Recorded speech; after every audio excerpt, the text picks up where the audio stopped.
I used to use the old expression, you take care of me and I'll take care of you. I found out how shallow and short-ended that was. And I changed it to read like this, I'll take care of me for you, if you will please take care of you for me. And we're down we go.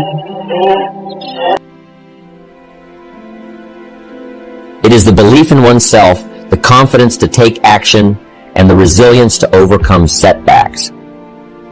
The good news is that self-esteem is not something that we are born with. It is something that we can cultivate and develop over time. And in this presentation, I want to share with you some of the secrets of building your self-esteem. First and foremost, it's important to recognize that self-esteem comes from within. It's not about external validation or approval from others. It's about accepting and loving yourself for who you are, flaws and all. One of the keys to building self-esteem is to set and achieve goals. When we set goals for ourselves and work towards achieving them, we develop a sense of purpose and accomplishment. This, in turn, boosts our self-confidence and self-esteem. Another secret to building self-esteem is to focus on our strengths rather than our weaknesses. We all have areas where we can improve, but it's important not to dwell on them. Instead, focus on what you're good at and what you enjoy doing. This will help you feel more confident and positive about yourself. It's also essential to take care of yourself physically, mentally, and emotionally. This means getting enough sleep, eating well, exercising regularly, and engaging in activities that bring you joy and fulfillment. When we take care of ourselves, we feel better about ourselves, and this helps to boost our self-esteem. Finally, surround yourself with positive and supportive people.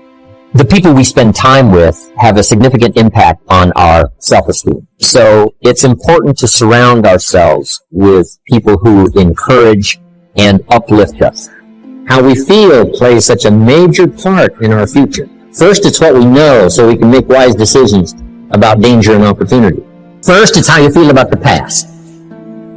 You need a healthy attitude about the past so that you use it, not live in it, but use it.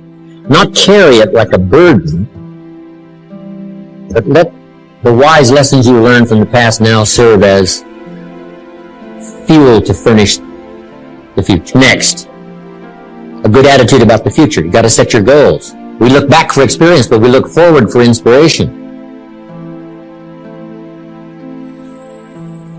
No better inspiration than to set your goals. I started this process when I was 25. Literally rocked my world, changed my life. I had no idea it was so simple. Here's how simple it is. Decide what you want, write it all down. Make a list of the people you want to meet. Make a list of the books you want to read. Make a list of the classes you want to take. Make a list of the skills you want to learn. Make a list of the cities you want to visit. Make a list of the investments you want to have. Just make these lists. Here's the next key now. Start checking them off. Put a lot of little things on some list so you can start checking off something right away. That's part of the fun. Here's what's next. If you check off something major, celebrate. Because that inspires you to make a longer list of goals. And put everything on your list. Little things, insignificant to someone else, important to you. I put a little revenge on my first list. My mentor said it was healthy. Some of the people who said I couldn't succeed, kid from the farms of Idaho, they went on my list. Couldn't wait to get my new car, drive it up on their lawn. Say, oh, pardon me, here's the money to have it fixed. Fashion. My Japanese friend, Toru Ikeda, San Jose, California. Way back then, everybody had a Japanese gardener. Everybody, Japanese gardener. Said, I'm Japanese, I'm going to have a Caucasian gardener. Okay, little satisfactions, right? Decide what you want. Write it down. Start checking them off. It's powerful stuff. Next, it's how you feel about everybody. If you want to be a leader, true leader, entrepreneur of the highest order, here's number one, how you feel about everybody.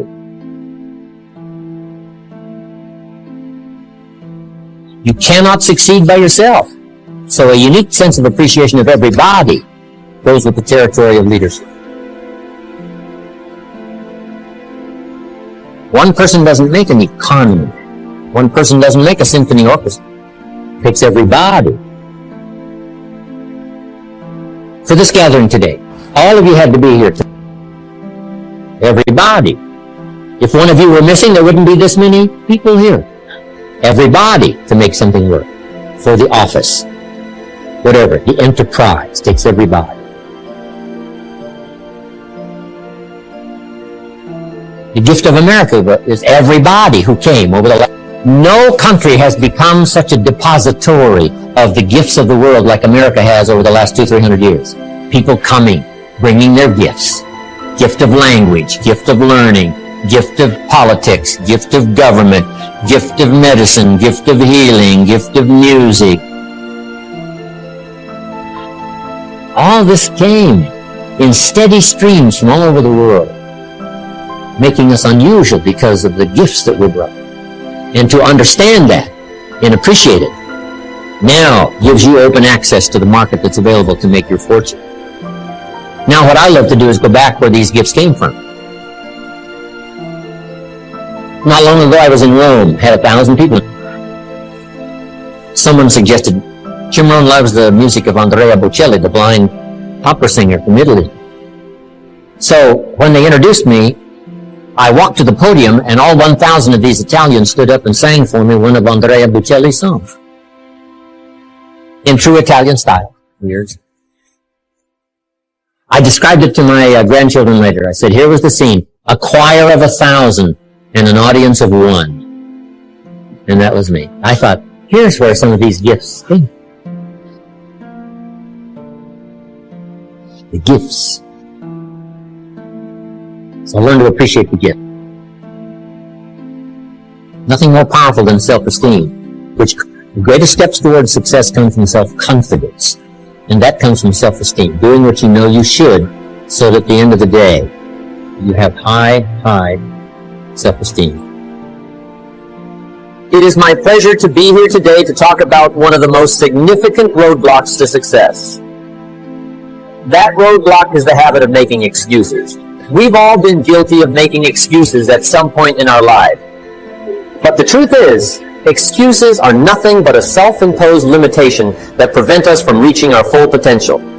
You see, excuses are a way of shifting responsibility away from ourselves. We blame external circumstances, other people, or even our own limitations for our lack of success. But the reality is, success is not about external factors or circumstances. It's about taking responsibility for our lives and doing what it takes to achieve our goals. When we make excuses, we are essentially giving up on our dreams and settling for less. We are allowing fear and self-doubt to take control of our lives. But the truth is, success requires courage, determination, and a willingness to face challenges head-on. Instead of making excuses, we must take ownership of our lives and our circumstances. We must recognize that we are in control of our own destinies and that we have the power to create the lives we desire. In the words of my good friend, the late, great Zig Ziglar, you don't have to be great to start, but you have to start to be great. So, the next time you find yourself making excuses, take a step back and ask yourself what you can do to overcome the obstacle and move forward. Now, here's what would be pitiful if your income grew and you didn't grow. Because here's what usually happens. If your income takes some jumps, it's best that you grow quickly up to where your income is. Why? Because otherwise, your income will soon come back to where you are.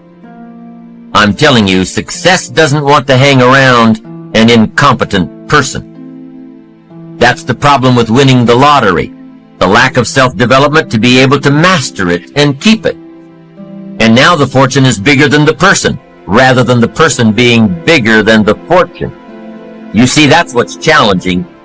To be involved in a situation that makes you grow. If that situation is success, keep growing to be bigger than your fortune.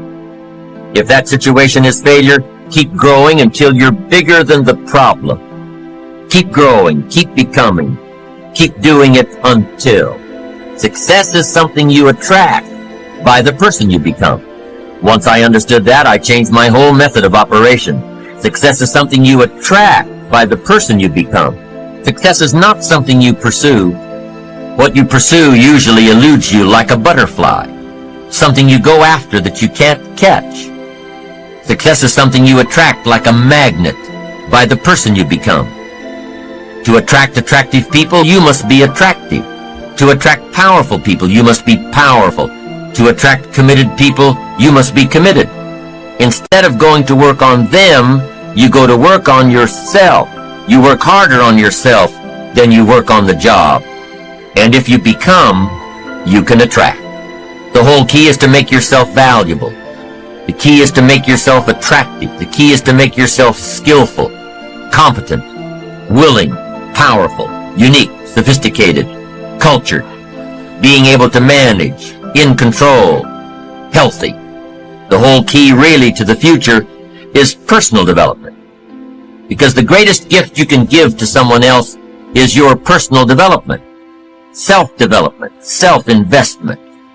The greatest gift you can give is your own personal development. If I become 10 times wiser, 10 times stronger, 10 times brighter, 10 times more competent, think of what that will do for my success. If I grow, think of what that will do for my future. Self-development earns success. Self-investment earns respect. And the only way to make a better and better and better investment in your future is to become better and stronger and wiser and more competent. And the more attractive you become, the more attractive you are. And the more attractive you are, the more you attract success. Self-development, self-investment attracts success. That's powerful. Now there are two qualities that can increase your chances of success. Two very important qualities. Number one, patience. Number two, persistence. Let's talk about patience for a moment. Patience is what? Learning to handle the passing of time. Now, once you've had an appetite for success and you start going for it, now you've got to learn to handle the passing of time. Here's why. It takes time. It takes time to build a corporate work of art. It takes time to build a symphony orchestra with flawless music and harmony that sends you on flights of ecstasy, to be remembered long after the orchestra has shut down and the lights have gone out. It takes time to put harmony together. It takes time to build a life. It takes time to build an enterprise. It takes time to get through school. It takes time to develop and grow. So give your enterprise time. Give your business time. If you're in management, give your people time. If you're a parent, give your kids time. Don't be too short, too quick. Give them time. Now, not forever, but time. It takes time. Here's the ultimate challenge. You've got to have patience with yourself. It takes time to make changes in habit and discipline. It takes time to correct old errors in judgment and to finally give up old blame and pick up new responsibility. I'm telling you, it took me some time. I used to blame the government and blame taxes and blame the company and blame the marketplace. It took me a long time to give that up. That was a pretty comfortable list to explain my empty bank account, pennies in my pocket, nothing in the bank, not doing well, embarrassed by my situation. It took time to give that up and only blame myself. That took a while. So have patience with yourself, number one. And number two, while you're dealing with the passing of time, number two is to keep doing it. Be persistent. Be tenacious. Keep doing it until. As long as you are patient and persistent, it's hard to elude success. As long as you maintain patience and persistence, tenacity, there's only one person, just one person that will draw the line between success and failure. One person, and that person is you. So be patient. Be persistent.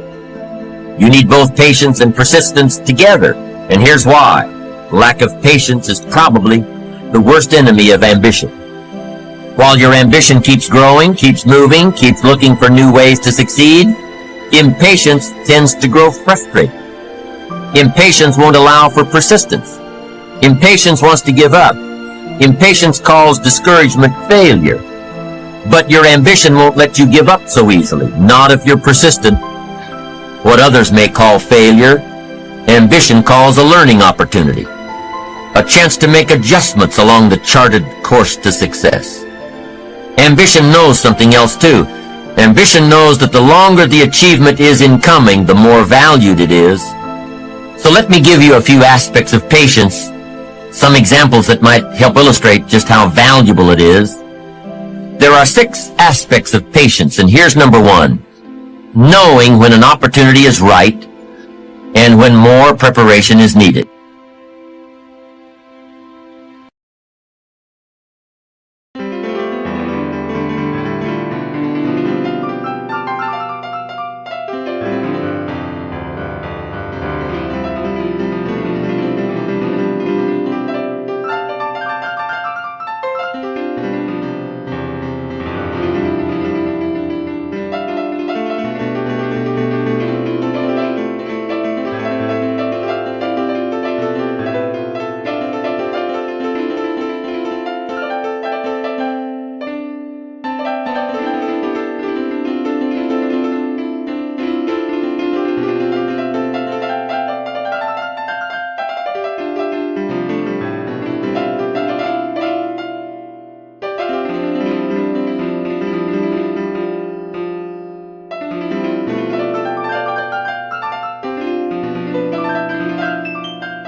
or die.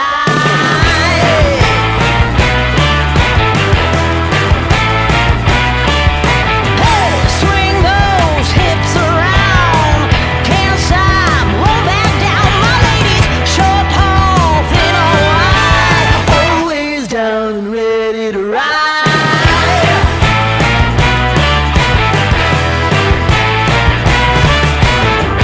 One by one, billion by billion, been holding up half the sky.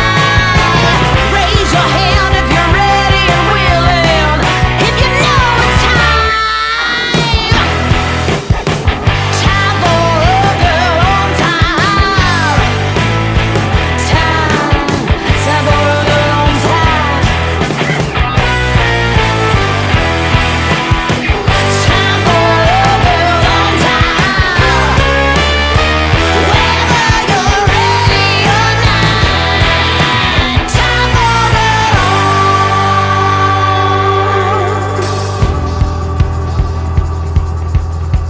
Break free of history. This train is racing straight